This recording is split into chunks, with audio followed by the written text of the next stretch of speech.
Welcome to episode number 49, Childhood Anxiety. Now, this episode was brought forth by a question by someone who was dealing with anxiety with their own child. Now, given this current state of society, the disruption in school routines, home routines, cabin fever, lack of social engagement for our children, it's probably a very timely subject. Now, I myself have a few children who have dealt with, in their past, serious bouts of this issue of childhood anxiety. So for me, this is actually a very personal issue.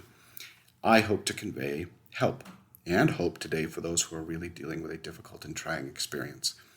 There exists nothing more difficult than to watch your child suffer. I don't know how our Father in heaven does it so well. Maybe it's that he's omniscient and could see the end results, and we just can't. Maybe it's a learned skill that takes some time. I just really don't know. But what I do know is that when one of my children suffer, so do I. All I want is to remove the trial, pain, suffering, darkness, and whatever ails them. Our children pull at the heartstrings and move us in ways that no other thing can. Now, I am a father, obviously, and my wife and I have discussed our differences extensively about our children. It seems in our marriage I am consistently trying to prepare my children to be out of the house, to take chances, to learn, to grow, and to become their own agents in doing good. My wife is probably very similar, almost exactly the same, except for the leaving home part. Mothers, in my experience, have a greater difficulty letting go of their children. And I believe that spills over into this area of anxiety. A mother would suffer significant pain, anguish, and really give her own life to remove a child's suffering. Now, I believe that's probably the same is true for fathers. And I have felt that way. But I think the fathers, for the most part, are more apt to pick the child up, dust off the scraped knees, put him back on the bike, and say, let's go get it. I call my wife a mother hawk. Now, I think the original analogy is probably a mother bear protecting her cubs. I wouldn't get between either. My personal opinion is that the process of pregnancy and birth is that there is not much difference between the suffering in Gethsemane and that birth of a child. It's no coincidence that Christ fasted for 40 days and pregnancy takes 40 weeks. And it is no coincidence that a mother can and often does suffer for 40 weeks for the child. It is also no coincidence that a mother comes to the brink of death to bring life to her child. That is very similar to what the Savior did. So I don't believe that fathers share the same love as mothers do for their children. We simply have not made that kind of sacrifice. And it is that personal sacrifice that binds the mother to the child and creates such deep love. So when a child begins to suffer, the mother is quick to hold, caress, lift up, remove, and do everything she can to comfort the child in their suffering. Sure, the fathers are right there too and would like to comfort, but it simply isn't the same. I really think that the Lord understood that he needed a balance in the home so that the father might teach those skills that the mother may not be apt to teach because those skills would cause the child pain and also allow them to leave the nest. Now, at times, I have actually had to try to hold my wife back as best I could and allow for growth in the child, when she might not have taken that opportunity. My wife would at times possibly take away from the experience of a child in her effort to comfort them. Now, not because she doesn't want them to leave the house or not experience pain or learn, but because their pain is her pain. I approach the subject of childhood anxiety and mental illness today fully understanding what I am up against. This subject is complex, emotional, deeply personal, and can elicit kind of a mother bear response or mother hawk response. I'm not going to say throughout this podcast, just let the child tough it out, although there may be at times good reasons to do so. But because a mother's child is really a piece of her heart, and will not just be talking about children and mental illness, but a part of the mother's heart. So understand today, I don't approach this subject lightly and will attempt to be far more impartial to the mother's heart than a father might normally be. In any case, I am a father, so that comes with its own set of real concerns as I discuss this subject. But I am more than just a father. I'm a son of a wonderful mother who dealt with her own son having fairly serious childhood anxiety, which developed into full-blown bipolar. That was obviously me. Now, before you get ahead of yourselves and me, I'm not going to say that every child is going to go from some form of moderate to severe anxiety to a bipolar disorder or depression. Childhood anxiety is actually very common at all levels. In fact, we all experience anxiety to a certain point. Anxiety is simply your body's method of providing for the unknown. It really is simply a chemical response to external stimuli. Now, I know I kind of dumb it down and make it sound as if I drank too much caffeine, the kid drank too much caffeine, but this chemical running around in our bodies does all kinds of things to the mind and body to prepare it for a worst case scenario. For most, the symptoms might end up being shaking, sweatiness, a dry mouth, racing mind, and those symptoms generally get better with practice and time. That doesn't mean that every time you give a talk in church, you're not going to feel at least a little bit of it. The key for most children and most people is to learn to use it as an advantage, turning anxiety into passion and excitement, rather than a moment that stops you in your tracks. However, for a few select people and children, the chemistry of anxiety is going to overload the system. This is where normal anxiety and normal problems turn into an illness that's going to need more than just a normal coaching and parental help.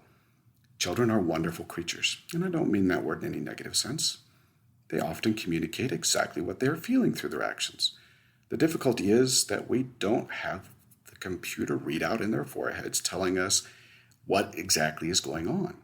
Anxiety in its more moderate to severe forms can cause all kinds of behavioral issues, and it is rare that any two children exhibit exactly the same symptoms, although there are symptoms that can be very similar in children.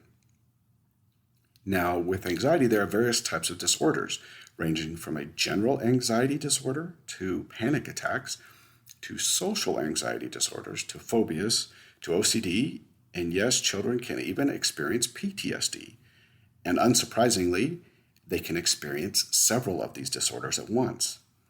The real question to all of it is, when do I concern myself with it as a parent, more than teaching good principles and monitoring the problem, and teaching those principles of trying and failing, getting back on the bicycle? When does my child's anxiety become an issue I need to address with more professional type services? I wish there was a clear-cut answer to this problem, as in, if your child exhibits these 3 symptoms, then you need professional help. Now, if you've listened to this podcast for any length of time, what you know is that with mental illness, anxiety, and really any disorder of the mind and body, the clear-cut answers are going to be rare. There are some things you can watch for in the child that are going to give you a clue, but even those answers may not provide that exact answer you need to know whether you to go to professional services or not. I always say that when in doubt, then you probably should seek out a professional. Understanding childhood disorders has actually come a long way, even in the last couple of decades. Now, when I grew up, there was rarely even a discussion about them. And now we know a lot about childhood disorders. Now, I don't think we're close to perfection, but the professionals have some very, very good resources. And actually, those resources have been placed on the internet if you look in the appropriate places. Now, again, always be mindful of the internet and its sources. I would stay away from sources, little quirky sources, where there is an instance of a child getting better all of a sudden with some kind of cooked up remedy. I would say stick to the major professional sites. But if you are the parent, well, you are the parent, so what you seek out is going to actually be really up to you. Now, here are a few questions that might actually help you to know if you need to seek out a more professional type of help. This list is not going to be comprehensive, but probably going to give you some direction. Number 1, has the child experienced some type of trauma recently or even earlier in their life? The word trauma here might give a connotation that it must be some kind of adult severe trauma. Trauma for children can be as simple as the changing of a dress, moving houses, the death of a pet, the loss of a friend. It can also be big issues like divorce, abuse, bullying, sickness, experiencing a frightening event. Okay, frightening to a child. Seeing a traumatic event, and they don't even have to be part of it.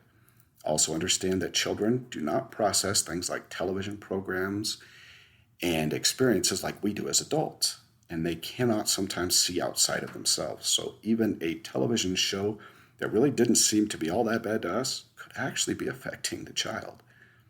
Number 2, does anxiety the child's anxiety cause serious communication issues? In other words, does it shut the child down? Children normally have not learned to communicate like adults, and even adults really have difficulty communicating when it comes to mental disorders or issues of the mind and chemistry. Kids simply don't have the skills to express what they're feeling effectively to us as adults, and so you're going to see anger and rage and sometimes physical violence. At times, no communication at all. They're going to shut down. They may ask you a million questions all the time. Actually, this is their way of reducing the unknown side of it. There are also things such as wetting the bed, yelling, crying, not eating, eating too much, feeling tense and irritable all the time, constantly worrying all the time about things, or overproduction of negative thoughts. Well, the list really continues. But what you are looking for are these serious communication issues. Number 3, is this anxiety and these communication issues affecting their life experience seriously, and even perhaps your family experience seriously?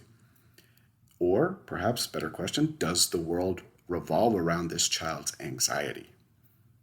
Have you tried several methods of solution and reassurance, but simply it's not getting any better?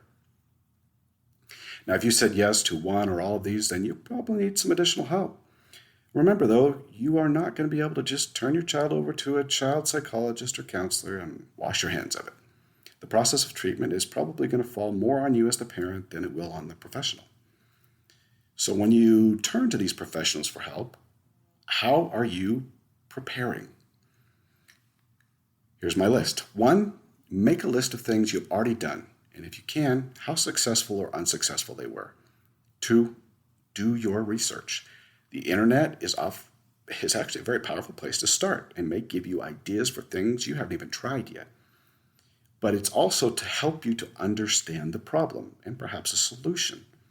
Now remember, anger is actually probably the worst response. Number 3, if you haven't talked about it with the child in a very personal one-on-one situation where you explain what is happening to them, even in the sense of the body's reaction to this unknown element, and then do your best to listen. Now, this is probably a very good place to start. If the child is old enough, I would even do this research with them beside you and talk to them about it. Now, once you've done your research, done the best things, and the events are still not getting better, then it's time to seek out a professional counselor, a child counselor. You're going to find that there are child counselors almost everywhere. Now, how do you choose is a question. Sometimes you can ask other people or friends, but if you don't really want to do that, then actually make some appointments and go to them yourself and ask questions before you send your child to them. They are going to be really good at this, at explaining what they are going to do and how they operate. If you don't feel comfortable with them, with the first one and your answers, choose another one. However, my experience with these counselors is they did not get into the profession because of the money, but because of their passion for helping children. It would be important to find a counselor also with similar moral principles as exist in the Church of Jesus Christ of Latter-day Saints. Now remember, counselors are not all created equal. Now, number 5, and this is kind of a multi-part question, but what are they going to experience with these counselors? First, understand counselors generally don't just jump to the medications. For children, medication is more often a last resort type of additional support to counseling and mentoring. Second, understand that counselors have been trained in the art of brain training and can give the child some methods of resolution and can help the child to work through these issues. And this is often going to be their main focus. Third, don't expect the child to come out the first time and be cured. Brain training takes time in adults and often even more time in the child because they're still actually learning to use their brains. Understand the chemistry that goes on. Remember that counseling experience is going to be as much upon you as it is on the counselor. Now, in this multi-part question, fourth, ask the questions. Don't be afraid to ask questions of the counselor. Depending upon the counselor, they may not tell you everything the child says. Sometimes this is going to be really, really frustrating to you. But the counselor needs to develop somewhat of a trusting relationship so that the child will open up to them. And if they continue to divulge things to you that you divulge to the child, often that counseling sessions will go south in a hurry. So understand that the counselor isn't trying to hide anything and won't hide anything serious from you. It's just part of the process. Fifth, understand that the earlier you correct the problem, the easier it's likely going to be for the child to develop more healthy habits and to work with this problem. Ignoring the issue is probably not going to give you any results. Sixth, if the counselor does recommend medication, it is because the illness probably needs help and has its root cause more in genetics than other issues. Or perhaps the addition of medications to help with the counseling and they work together. Now understand, children can have brain chemistry problems just like adults. Now, things you can do to help the child and the counselor and yourself when you get to this point. First of all, listen. I just can't stress this enough. You're going to need to learn all you can about the illness. And closing your mouth and opening your ears and asking good questions of the counselor and child are going to go a long way to helping your child. And then write those things down so you remember them. 2, patience. Mental concern don't go away overnight. And improvements are going to be often so subtle you aren't even seeing them. Any progress the child makes should be rewarded in the sense that they are going to have difficulty seeing that they are improving. Just like us, a child has difficulty stepping outside of themselves and seeing themselves in the mirror. Helping them to see this, where they are improving, is going to be extremely valuable as the child can begin to understand the changes that are taking place in them. Talk about what changes you and the counselor expect to see with the child, and talk about them often. You ever wonder why Sesame Street and Dora the Explorer repeat things regularly and why children watch the exact same show over and over? That's how they learn.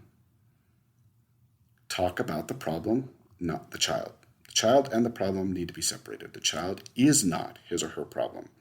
The identity of the child must be separated from the issue. I know that's tough as a parent, and our language doesn't help. The English language just simply does not help. Saying things like, just knock it off, or why can't you just stop crying? Please stop asking me all of these questions. Probably not the best way to go about it. What should be done instead is asking the question, okay, what are you feeling? Do you think that the problem might be the anxiety? Remember to not say your anxiety. Understand that the illness is bewildering for the child, as it is for you, and it has likely come upon the child so slowly as they do not recognize it. This is the way disorders happen. So that they are not going to recognize it, and you're probably either not going to recognize it either for some time. Now, both of you are going to need to learn about this illness, and so what I recommend is simply take the journey with the child. If you have said some things that were wrong in the past, the child had issues, say you're sorry that you were wrong in what you did and ask forgiveness of the child. Some parents really see this as weakening their authority, but there is nothing stronger for the child than to understand that the parent was wrong and that their love is stronger than their pride or their authority. Also, don't include any buts in your statement of you're sorry. This means you don't say, I am really sorry for those things that I said, but what you did was, just remember, no buts. One of the most wonderful things about the Church of Jesus Christ of Latter-day Saints is that we know we have a loving Savior who will help us. The child really needs to know this as much as you do. You can ask them to pray about these things, these issues, the anxiety, and then also ask them what happened when they did. They may even come to you before you ask. Learning to pray about our problems young leads to a solid testimony as they grow and leads them to the Father and the Savior and spiritual independence. They will understand that they may not always have you to turn to, but there is someone who loves them as much or more and is very willing to help them. Teach them about the power of prayer. Now, the child may be too young and may not fully understand the power of the priesthood, why we use a consecrated oil, perhaps why the prayer is so long sometimes. But I can tell you from my own experience with my own children, a blessing from a righteous priesthood holder can be a powerful experience for these children. Learn to use the priesthood and its power for good. Now, on a separate note, make sure the child knows that they can have more than one blessing a year, or more than one blessing, even for the same problem. Now I'm kind of down to number 9.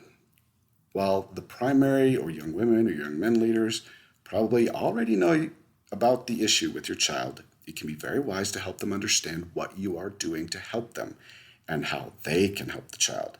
This is also true of other teachers in public or private school, daycare, anywhere the child is being taught. If there are any specific actions that teachers can take, then share that with them. Include the primary presidency in your discussions. It doesn't have to be the whole presidency. I have found that teachers are more than willing to help and are very grateful for the help you are giving them. Finally, be encouraging. We all have problems, and I have never found that a negative attitude or reinforcement is a positive experience, especially in the sense of these types of problems. You can teach your child how to express their emotions properly without you getting too angry or upset or frustrated with them. Now, I know that childhood anxiety is a difficult, exhausting, and trying experience for the parent. I have a couple of my own children who have dealt with serious anxiety issues, and they have even used medication. I have a couple who have seen counselors. I have found professional service to be a very positive experience, and the medications have also been positive. I really think that the Lord wants us to use these resources we have to help our children understand their own minds and bodies and help them through their trials, both spiritually, mentally, and physically. Now, in the end, may the Lord bless you in your efforts as I feel your pain. And as always, keep up the fight, and the Lord will do his part. Until next time.